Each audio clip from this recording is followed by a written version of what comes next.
Welcome.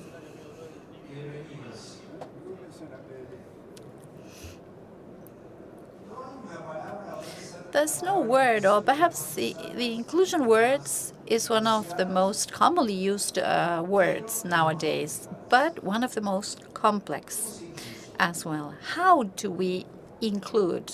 How do we achieve inclusion? Just as when you give a protocol or a tutorial or a manual to a kid on mathematics or whatever subject matter, with the tool itself, it's not enough. If we do not accompany the inclusion process, then the process will fail. We have to scaffold it. We have to accompany it, almost hand in hand, I would say, very often, for this to happen. There's a wrong idea, I think, that just by providing resources, spontaneously people will be included, and complexity is much higher. This adventure, this challenge of including, of generosity, head, strategy, well, today they are going to discuss it because they've been doing it for a long time already. How are you? Good morning. I'm fine, Diego, thank you. And thank you all the team at Aapresid for the invitation. I would like you to improve my definition of inclusion. If I say including, is it easy or difficult? Why don't you introduce yourself in just a paragraph and tell us what organization you belong to and what do you think of this idea of including? Facundo. I'm Facundo Garayoa. I'm from Córdoba. I had two blessings in my life. One was to work in the farms in the summer when I was young, and then I started volunteering. And for 25 years, I have this organization, FONBEC, and as Diego said, we accompany children. We support them. Is it easy to include? As a first approach to it. If you have the resources, you can do it. But as you said, it's a very handmade process on a one-by-one case. You need the experience, the expertise, and a lot of presence in the territory to get to know every single case and see how you can include them in the system. Facundo FONBEC, give me an example. A boy, a girl, what profile are we talking about? For what? For how long? Show me the process. Good students with financial difficulties. That's our target. Elementary school, high school, both. Any level of education. Primary, high school, college. Also some vocational courses. So we detect them through volunteers. And then once we detect them, we try to obtain like a sponsor that will accompany them throughout their studies. This started in 1999. I can tell you the story then if you want. And there are sponsors that have been the sponsors of one boy or girl for 25 years now. They continue because this has changed their lives and they want to repeat it. They want to stay in the system. A sponsor, a godfather, or how you call it. Are they a financial sponsor or they sit with them to study? Good question. The foundation is the financial support. It's around 35,000 pesos. Natalia has a similar organization, 35,000 pesos per month per student. That's the basis. And then if the sponsor wants, we try to create more collaboration for them to get together, to know one another. We also promote the idea that if the sponsor has a good relationship with the sponsoree, then they can continue on their own without the organization involved.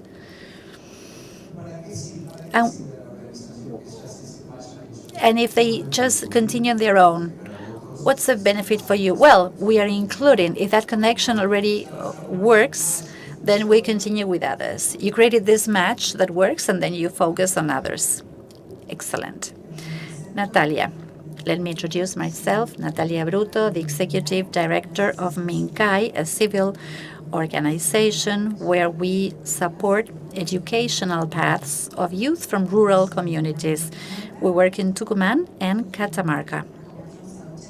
We support 80 students in high school and 21 this year that are at university or vocational colleges. And to answer to your question, including is a hard work that requires consistency, persistence, and also tolerance to frustration. You have to be very insistent, but it's beautiful when it happens. Let us go back to these two things that are essential. That is tolerance to frustration, and then what we invented, the emotional return of investment. When things work, everything makes sense. Dear Lalo, you are such a reference from La Matanza. That is a very sensitive district. It needs a lot of inclusion. Tell us about what you do, for how long. 19 years ago, we created an NGO. We did it without realizing we were doing it. It was a reaction, actually. I'm sure there are people here that were there in 2008 when the famous 125 regulation was adopted. Those that reacted at that time, I'm sure they didn't realize what they were going to generate, a change of an era, and to put a limit to something dark. Well, the same happens in the local districts. People react to injustices, needs. People just get together on their own all the time because they are tired of waiting. They have no expectations on those that govern.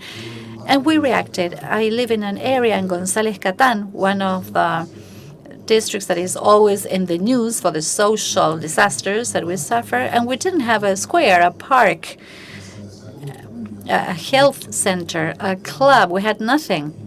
And we reacted. And after 19 years, we've built all that. And as a result, that was replicated. Many people in the same conditions came to us to ask how we did it, and we said, by doing it, if you are decided to do it, we'll support you. And that started an NGO that has all the legal personality, bank accounts of an NGO, but at the same time, it's a great community movement. There are no members or partners. There are leaders in each community. A reaction starts, and then a new group of neighbors start, and they are part of our NGO. I'd like to ask you, there's a moment in people's lives when something happens, maybe an incubation process of something that then you make a decision and you do it, or there's a fact that appears that disrupts everything and makes you reflect and makes you think, I have to do something.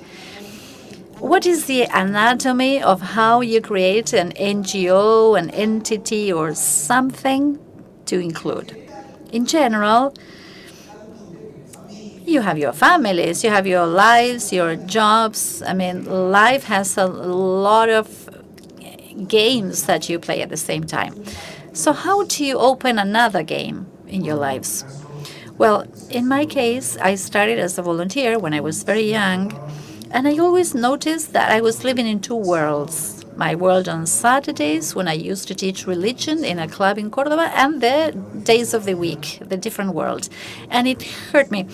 A couple of examples. One day on a Saturday, after my religion class, I had a football, and I started playing with the football, and some people came and we started a game, 11 against 11. So we played, everything went well. When it finished, I said, wow, this is a nice field. Do you get together here to play? No, we don't. Why? Because we don't have a ball. So I'm a mechanical engineer. I used to work in a company, and I had an acquaintance that had gone on vacation to the Los Molinos dam. He was a fan of water skiing, and he spent 50 liters of gasoline per day by water skiing in the morning and the afternoon. So that world during the week, the 50 liters per day for water skiing for 20 days, and then the kids that didn't have a ball to play football. So time went by until, and I was laughing because Lalo says that NGOs appears just because I received a cassette, a tape. If you remember what a cassette is, a 90-minute cassette. And I got this cassette that had a conference of a Colombian man that said, if you had employees and you wanted them to speak bad of you, you had to do three things. First, they shouldn't know what they were supposed to do. Second, if they did something wrong, you should let them know it. And then if they did something well, don't tell them anything. I just graduated. I had no employees, but I was the coordinator of this religion class. And with many friends, we used to teach. And we prepared classes. And a girl called Daniela was very good at preparing classes. So I remember that cassette, the tape, and I said, I'm going to call her and congratulate her for how well she does things. So I called her and said, well, I just wanted to congratulate you for how well you prepare your classes, the posters with crayons and all that. And I said, well, thank you, but in my house everything is wrong because I'm studying journalism. I'm about to quit because I have to get a job. And at that time, I didn't know what to do. And I was quite sad. I went back home. And that week, speaking about the world during the week, I got together with a friend, a physician, to have coffee, a prestigious physician in Córdoba. And he told me something that marked my life. He said, the best thing I did in my life was not what I did with medicine, but provide education to a poor family. And are you going to the communities? Yes. Don't you know somebody that could help? So to make it short, I said, sure. Daniela Pedraza is her name. She's studying journalism. How much does she need per month? 100 pesos was at the time. And she said, okay, give her the 100 pesos and tell her that I'm going to give this to her every month until she graduates. Next Saturday, I go to the religion class. I called Daniela apart and I told her, Daniela, you know, this money is sent to you by a friend of mine, and it's for your studies, and you will receive this every month until you graduate. Well, that was an epic moment because at this time, these bills, 100 bills, were not very common at the time. So receiving that from an unknown person with the promise that she was going to receive it every month, her life changed. That was the first grant. Remember the situation, her face. Pay attention to that moment. Let's illuminate that moment. It's a moment of the emotional return of investment. Yes, actually, this was 25 years ago. Daniela is now married. It's a nice story. And recently, I lived in other places outside Córdoba. I visited that church recently, and I was at that place where I told Daniela this. And this, well, she was the first grantee. Then my friend told me I want to help another one, and we started helping Carlitos Arredondo. He was the best student in the elementary school, and he used to study on his bed. His bed was his desk because his house was very small. He had 7 siblings, and his desk was his bed.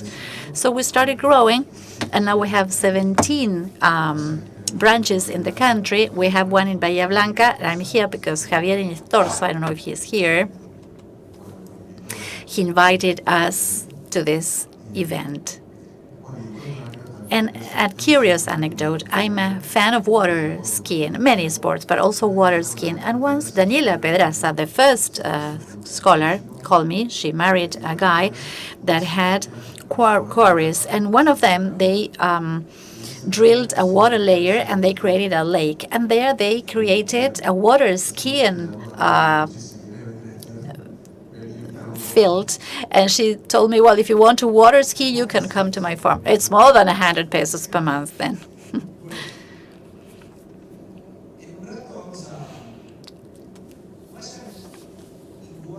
So why don't you start incubating these answers? What do you win there emotionally? How do you describe that? Why do you do it? But you will answer later. Lalo, tell us more about that story. What is it like? I mean, I want to dwell also on part of the process, the dynamic of the talk. Here, it seems it's easy and it has a happy ending for sure. This is very easy. Just by pouring water and you stir it, you can help. Let us speak about what Natalia mentioned, the tolerance to frustration. That moment when you said, I've been on this all day, and nobody says thank you, nobody says anything. I'm making such a huge effort. I'm doing this for them, and I'm doing all the effort. Why don't you help me? And they don't.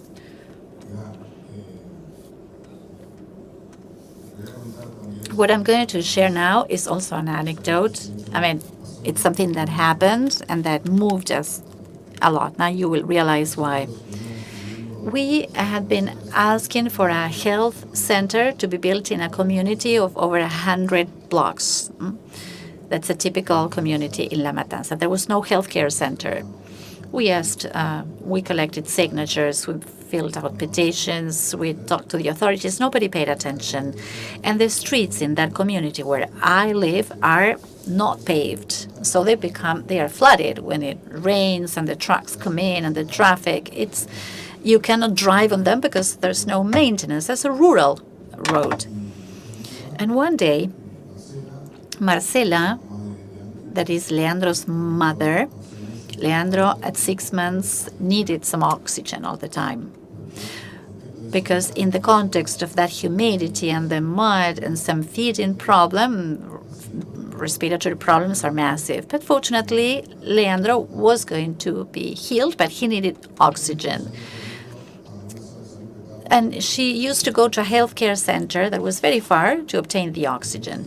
But one day, she was driving a very old car, and it's the Renault 12. It's very popular in these communities. But she was stuck in the mud, and she didn't get it. She didn't get there, and Leandro died. She was 6 months old, and we were outraged at this. So what we had asked for, first we had asked for it, then we protested, but they paid no attention. Finally, we decided to build our own healthcare center, and we have a beautiful healthcare center now with 9 offices, a drugstore, parking space for ambulances, because we dreamed of having ambulances as well. The municipality does not authorize it because it would be a healthcare center they would not be able to control politically. So it has been very difficult. But in that reaction, there's a great opportunity. And people discover, by doing things, they discover how valuable they are. Take a note of that. Can you repeat that? Because that's the key. Not everything is solved by thinking. Some things are discovered even on yourself by doing. I don't know if I'm capable of doing it, but I discovered that by doing. Exactly. So in these communities, in the context of extreme poverty, you are born, you grow, you get married, and you die almost without moving. You live in the same context. And that has a very high emotional impact that kills your self-esteem, basically. Without self-esteem, without feeling valuable, without feeling that you're a being, it's very difficult to believe that you deserve something or that you have the capacity to do something. There's like a blockade. But once you reacted and you started doing, you discover that you were able to do. That repairs your self-esteem. And education, for me, and I think we all agree on this, is the mother of the tools for freedom. However, when you do not have self-esteem, it's just another tool that you don't feel capable of using as any other tool. So it's very important to do, but not as a father, as a sponsor, but you have to wait until the reaction happens. Trust that people have the value, the human capital, just as you do, and that the moment will come when they will react, and at that moment the opportunity happens of rebuilding the person, the community, all the social pattern, and rebuild all that. Natalia, the work you carry out, can you identify a moment where there's perhaps I mean, you have to wait, or the people that work with you have to wait for something that doesn't happen, that you drive, you push for, however, that thing you think should happen does not happen. Can you give us an example to tell our audience what happens to you internally, that frustration, the asking why all this, even your family, because you're taking time out of your family for something that it's failing, why do you keep insisting? Can you identify a moment like that? Yes, several, I would say.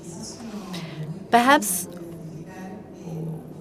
when I was very young, well, MINKAI exists before I joined the team, and it started based on this feeling of frustration, of inequality, where a group of youth from high schools that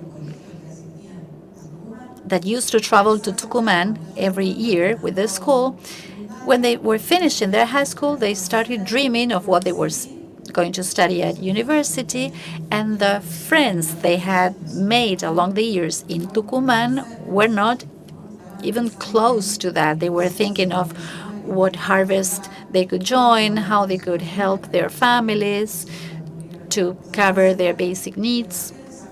So based on that frustration of saying, you are a young boy or girl just like me, you have my same age, you should have the same opportunity to have access to education. So from that frustration, that is where MINKAI started.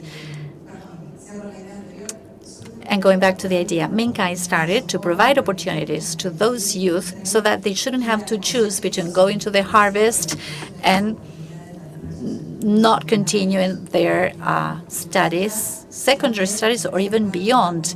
But on the contrary, have these grants and these supports, as Lalo and Facundo were saying, in order to pursue their studies.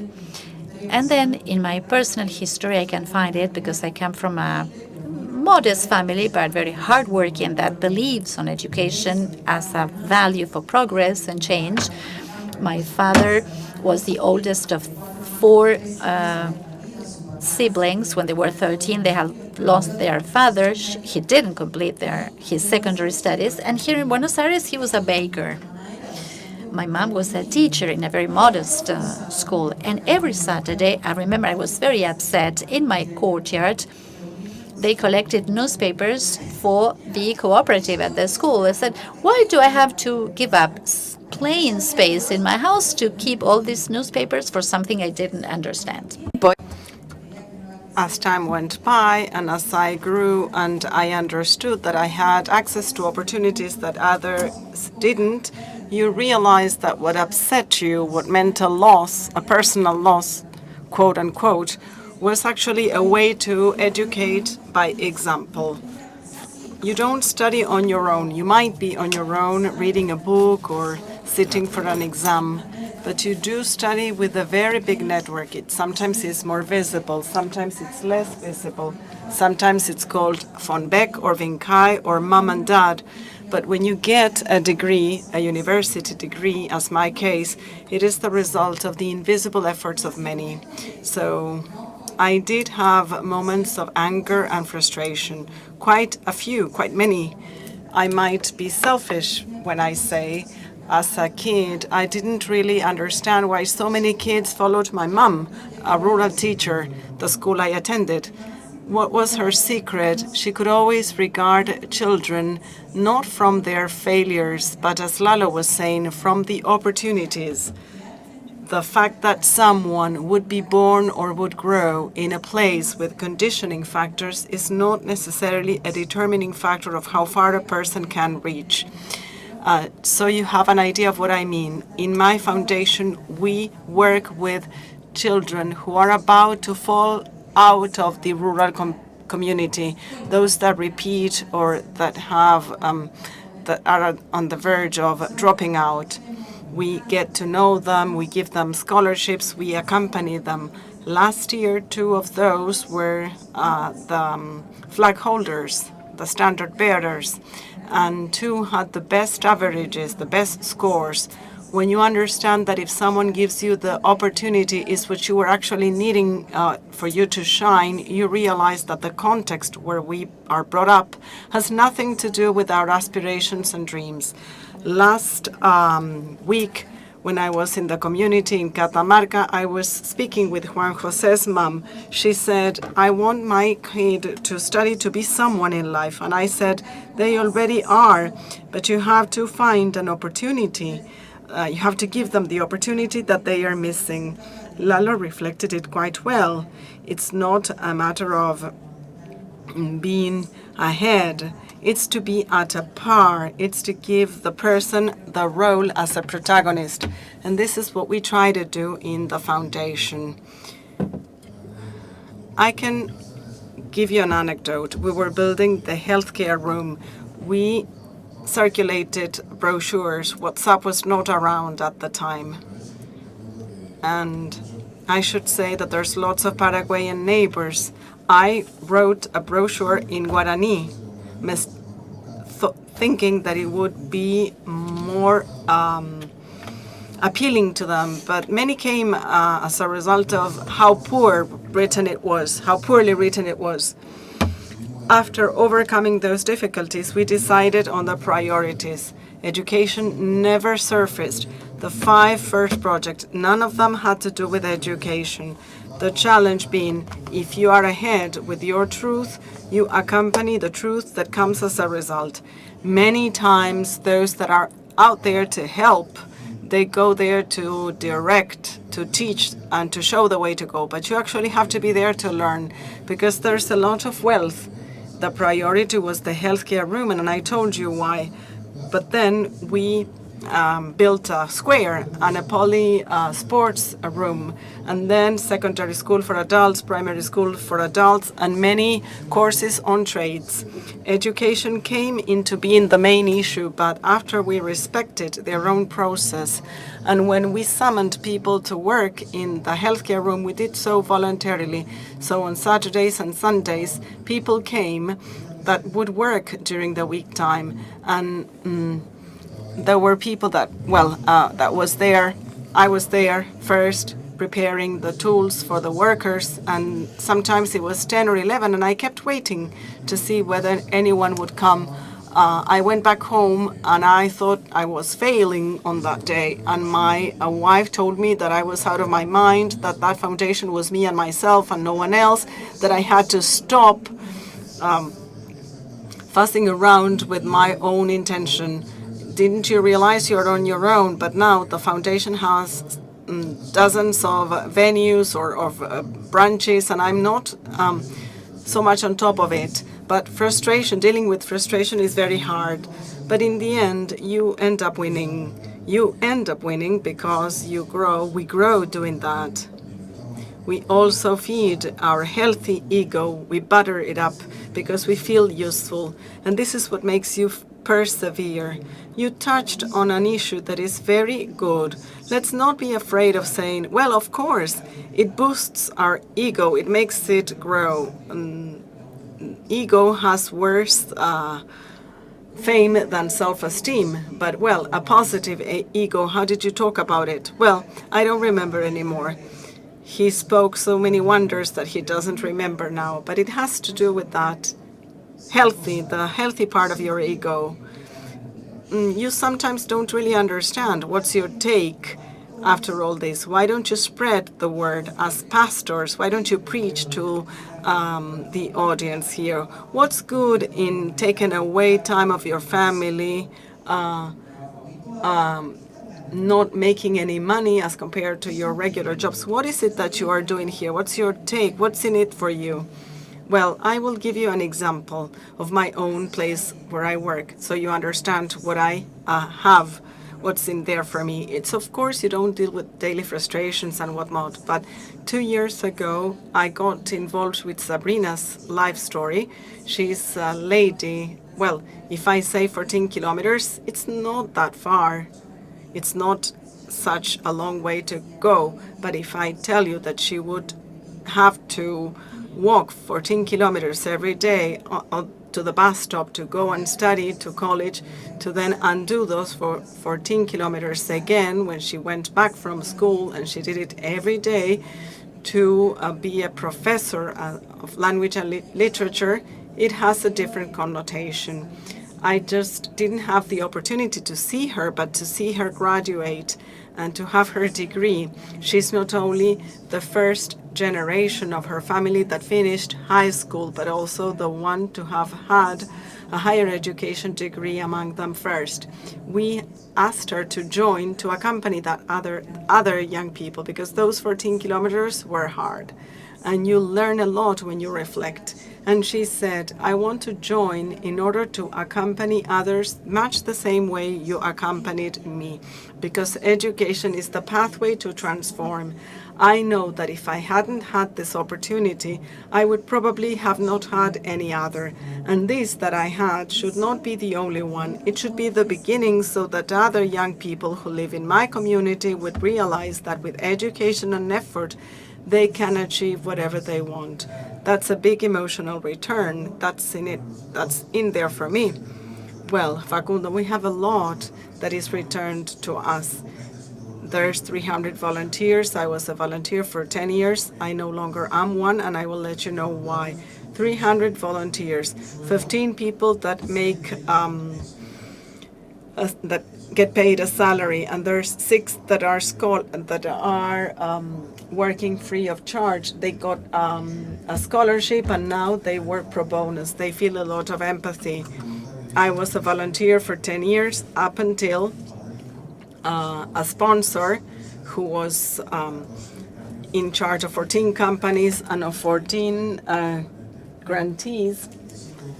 She calls one day, so we got together for coffee. It was May 2008. She got her scorecard, and she was about to get terrible scores. So I said, why don't you go to school? Why are you missing so many days? And she says, it's not that I'm missing. It's like I'm arriving late. Why don't you make it early? And she said, but I go in the afternoon, in the morning. A neighbor who has no sneakers goes, I give my sneakers so she can go there, and I have to wait at midday. She is back to put on my sneakers and go. If she arrives late, then I arrive late and I get like an absent. This is what the businessman tells me the next day. And as Diego was saying, I took time from my family and from other private interests to devote to this.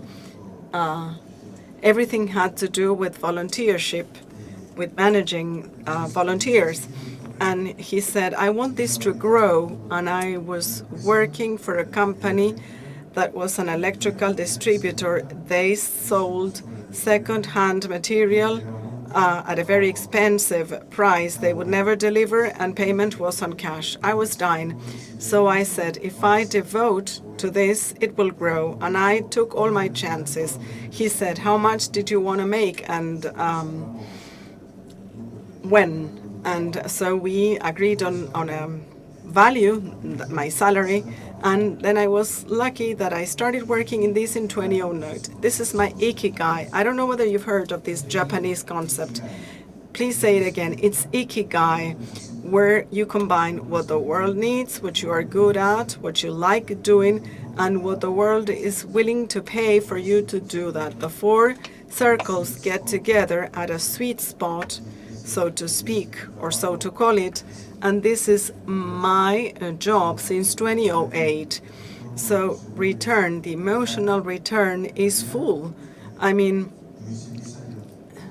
I did 10 years volunteer work before I started with this. And as Diego was saying, I saw I made a lot of effort, but then others would not. And that made me deeply sad. So I changed volunteer areas up until what I do now.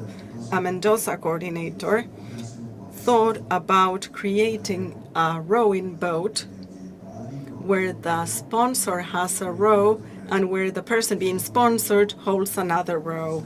This is the good thing in this type of organizations, because beneficiaries are very active. They are more active than those that sponsor them. So that creates a lot of synergy around the project, and emotionally it brings about a lot of value.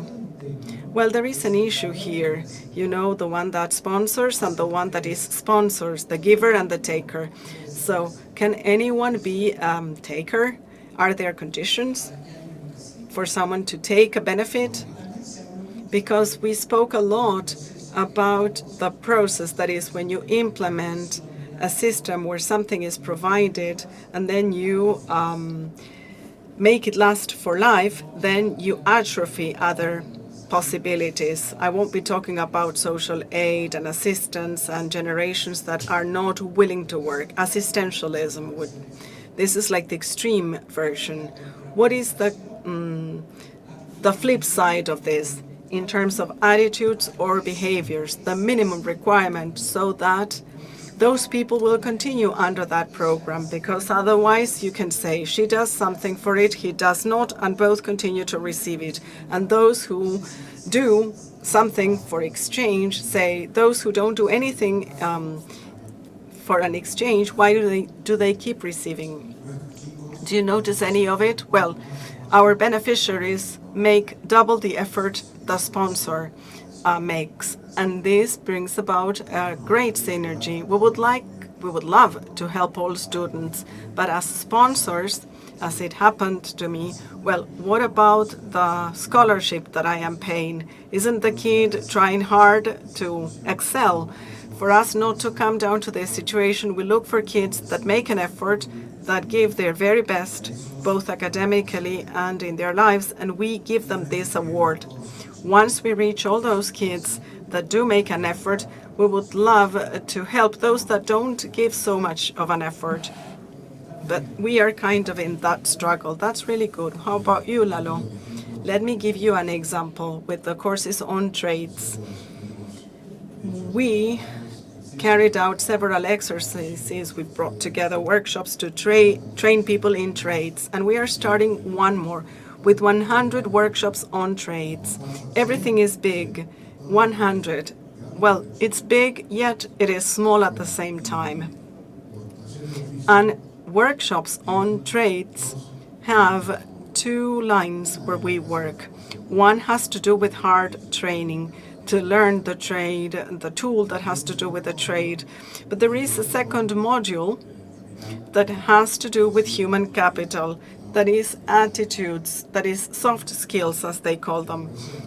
The person, while in the training process, should adapt to responsibilities, to meeting a timeline, to attitudinal things, so that when they have the technical knowledge, they have been trained in the necessary behavior in the culture of work for minimum requirements. Once the training is given and finished, they all have a certificate, but they all have a score as well. At the next stage, when we are out there fishing for opportunities, when they ask us to refer people, or when the process starts to try and promote job inclusion, we prioritize based on scores. I mean, when some money appears to promote micro ventures, those that are trained have access to those capitals according to those scores. If we help a soup kitchen in a club, we will be contributing 10% of the economic resource. That's tops. We contribute our knowledge, our know-how, but 90% of it has to be solved by that group of neighbors. If we help build something, whether a square, a park, or anything in those neighborhoods, well, we are taking the role of the district authorities. We are doing what they should be doing.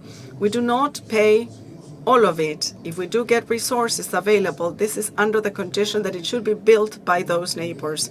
So there's a trade-off. You have to put your own shoulder to the wheel. This will make you aware of how much value you have and how much value your community have. You are worthy. We won't be treating you like any less. You have to contribute your own share. Natalia, it happens to us like any organization, there's a short the blanket is short. We have to cover many children, but when resources are limited, you need to understand how to manage them well. There is a selection or screening process, as is with all organizations. And there's two basic requirements. They are non-negotiable. If we give you a scholarship, you just go to school. There's no way around it. And if for high schools, on Saturdays, we have tutorships where we work with social and emotional skills. Kids sometimes lack the possibility to reflect, to engage in more critical thinking about what they do, need, or what they want. It's not because they are incapable of, but because this is not routine at home.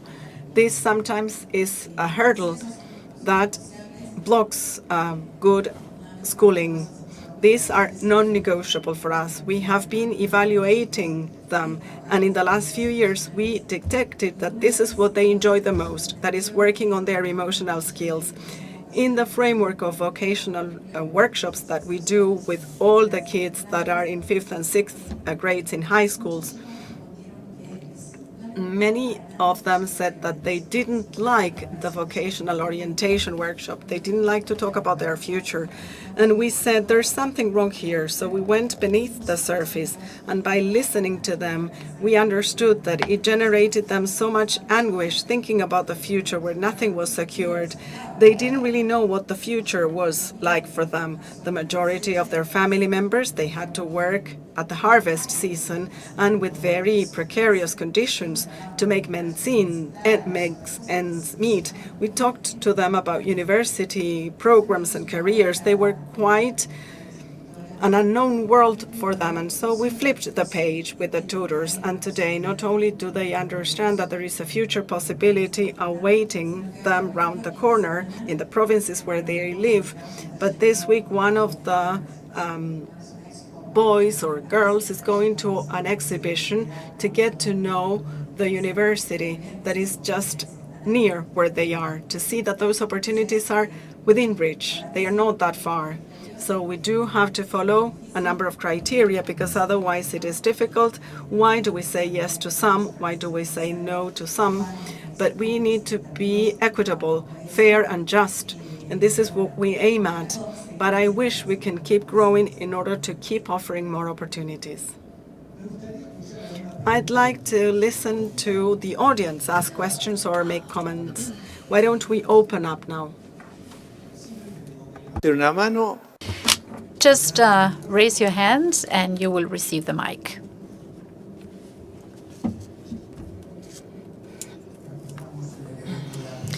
Since this is an Aapresid event, I would like to find a connection between the marginality in the metropolitan areas in the big cities and our things, bioeconomy, photosynthesis, the possibility of generating well-being, resources, because they are quite divorced. Bioeconomy is associated with the humid pampas and not with the metropolitan areas, and that is out of ignorance. I would like to discuss that a little further. Who would like to take the floor? Well, part of what feeds my ego, we were saying, is that along this path of walking around our district in La Matanza, along these years, we were part of second or third processes, like what happened to the country. And one of the things that happened to the country is the famous Act 125. And at that moment, we saw that they were going to take more money from the farming sector on behalf of the poor, apparently, but that money didn't reach them, so we joined the farming side.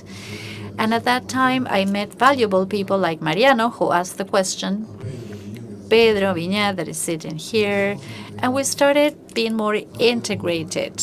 I'm going to that point, Mariano, but I'd like to mention this. And there we have Lionel and Pedro.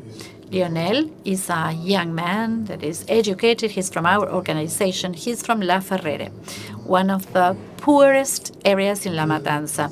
And Pedro, well, you know, Pedro Guiño, he's today like my brother in life. And seeing them together there is the synthesis of how, besides transforming the reality in La Matanza, we are part of an integration process that goes in the opposite direction to social resentment and just using as an excuse what we do in La Matanza. So all that feeds my ego. And what have I learned, apart from the idea that they use us by dividing us? First, the potential of the farming sector. It has a huge potential in the core area. And within that core area, we have Buenos Aires. And what have I learned more recently? That the greater Buenos Aires area is not just the backside of the capital city, but it's the entrance to the productive province of Buenos Aires. And Mariano, explain that a little more, because exactly that is the opposite approach to the one that is currently in force. The greater Buenos Aires area is not what is left behind when the scale goes down from the city of Buenos Aires, but it's the gate to enter the productive rest of the country. Why are you thinking about it like that? Because in the third belt in the greater Buenos Aires, there are 3 belts. The third one finishes on Road 6 that goes from La Plata to Campana. And from there inwards to the greater Buenos Aires area or to the other side, everything is rural. We have a region there that is a peri-urban area that is rural, that is close to the urban houses in the greater Buenos Aires area, that could be such a driver for the greater Buenos Aires area as the core area of Argentina is for the country. So with that approach of development, of promoted freedom and not dependence, that could be the first proposal to transform the greater Buenos Aires area. So what Mariano is asking, I learned that, among others, from him, from daring, breaking down with prejudice, approaching those that had nothing in common with me, daring and go to the other side, and people that dared come to this side. Social integration. So for me, there we have a great opportunity of releasing the hostages that live in the greater Buenos Aires area without opportunities, that depend on political sponsors and are being used all the time against the project of the country. So what we do there has a strong impact. I don't want to compete with my peers. You can invest on everything if you want, but we all know that that area, that metropolitan area, is a big trap for those that live there, but also for the rest of the country, because that is where 35% of the votes are located. Unfortunately, that's how their logic works.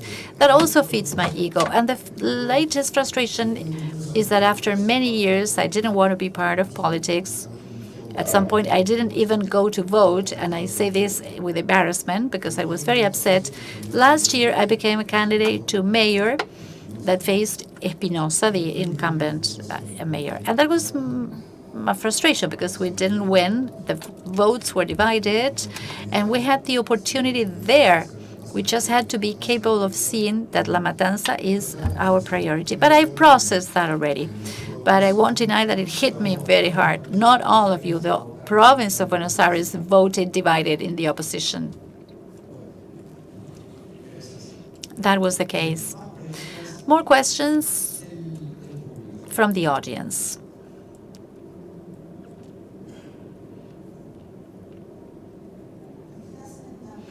I would like to ask a question to Lalo. What did your wife tell you when you had such a frustration, the latest? Sabrina, when she mentioned Sabrina, I was touched by it. She had to, you're sighing. Yes. I feel it's my mission, so my wife and my family are exposed together with me.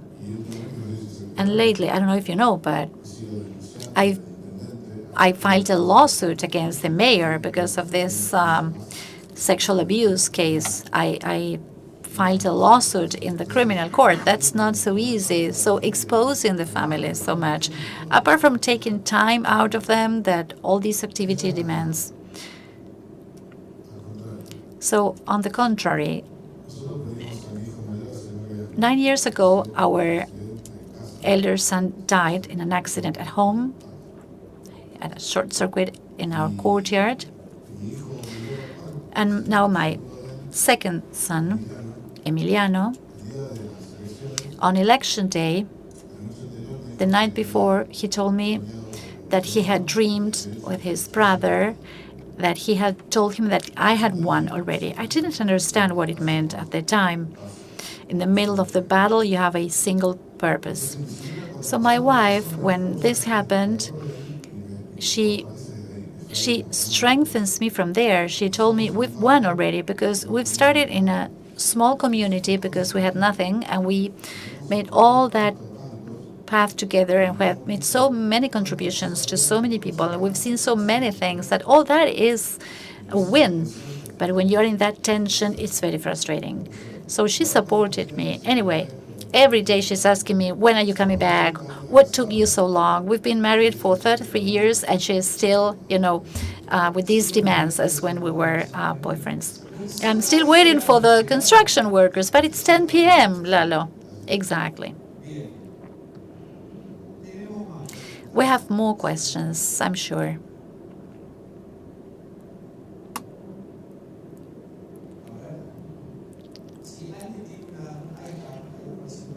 There's a question over there.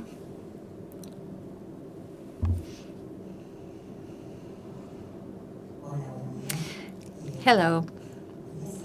I wanted to know how you work with your family environment, because I think that's an essential pillar as well.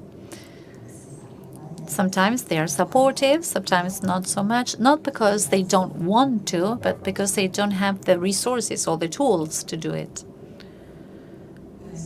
Well, if you want, I can share what I do at MINKAI. Perhaps each organization works differently. Thank you for the question. At MINKAI, what we do is to work closely with the families, not only with the children, but also with their schools and the families, because we understand that we are all actors in the education community. Particularly, the families our children belong to are very poor families, and in general, they have very low levels of education. So the lack of support, it's not because they don't want their children to study, it's because, as I said, they very often did not complete their high school or college, so they don't know how to support them. So what we do is organize workshops with the families where we work on sometimes the frustration of the parents or the mothers or the caregivers is that I cannot help him or her with the subject matter. And we explain that perhaps their role as parents is not to explain that content. They are not supposed to know, but perhaps not to ask the children to carry out household chores. Perhaps if they don't have to take care of the younger siblings or take care of the garden, perhaps by that, they will help their children a lot to have more time and energy to study. And as we work with youth and teenagers, it's a challenge for parents because they are teenagers, even if it's in a rural environment, and perhaps they have different complexities compared to the cities. But they are, adolescents are going through a very special moment in their lives. So we also work with some psychologists that provide support as to how to make the communication with the youth more fluent, because it's a very important moment both for adults and for teenagers.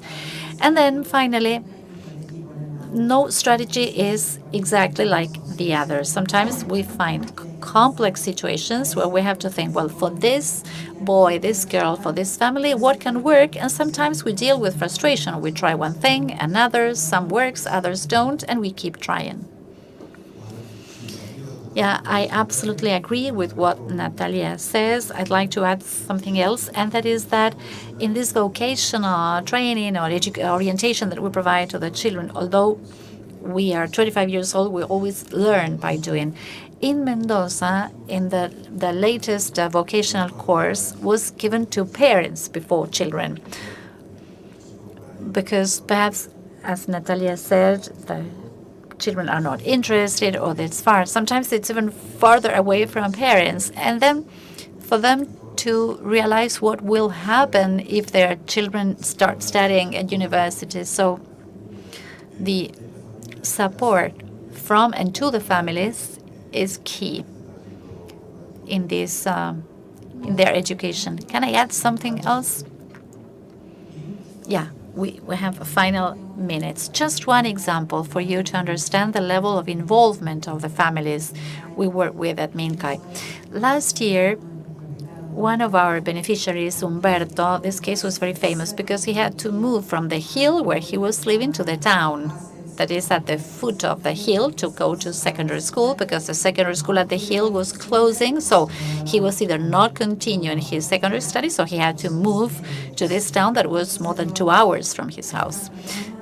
So his mother used to come down every week because she was raising goats in the hill. So she came down to see her son, to take him some food, and then climbed up again for 2 hours. So there are families that are much more involved even than perhaps what my mom could have done in the past. So in this case, our challenges have to do with other things, not that the families do not want to be involved. You have the final question then. Would you like to do it out loud? Can I make a conclusion to see if I'm right? Inclusion, we've heard about it as a goal for many years, top down. You're saying that inclusion is a collective construction? 100%, yes. I think that none of us could have put it better. Okay, so you've won. You are the winner. So we'll close now. Now everybody is staring. It's always the same when we are running out of time. So have a question from you.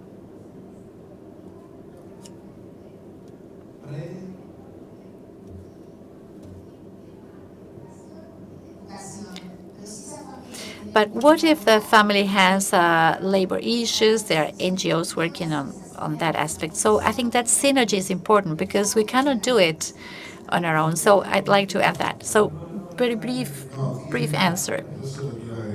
I would just like to add that inclusion should not be limited to including based on your social class. I mean, not just the poor.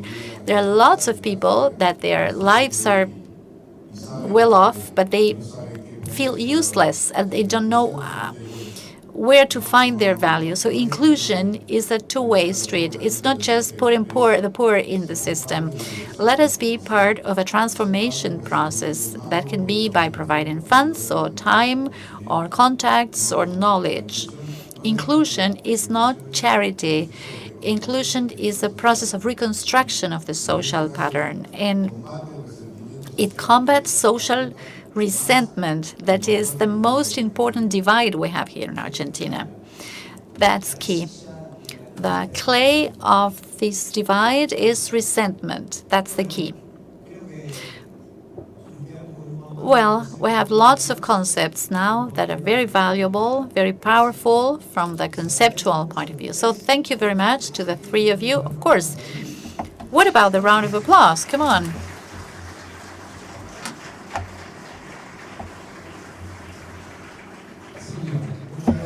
Thank you, Diego, Natalia, Eduardo, Facundo. Thank you for being here, for closing this Quo Vadis space. And thank you all for coming. Now we are finishing here the activity at this Syngenta room, the last activity of the day and of the Congress. And I hope we can have the closing ceremony at the new Amarak Volkswagen Hall. Thank you. Nobody from Aapresid, well, perhaps, the Vice President of Aapresid was going to address the audience.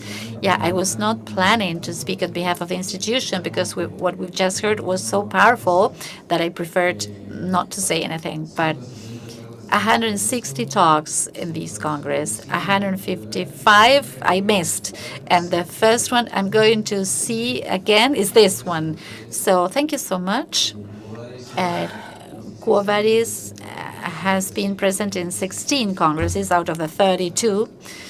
And I think that even if we're not that many here, we are fully convinced that this has to continue, and that every little cent we can add as an institution, we will do whatever we can. So thank you again.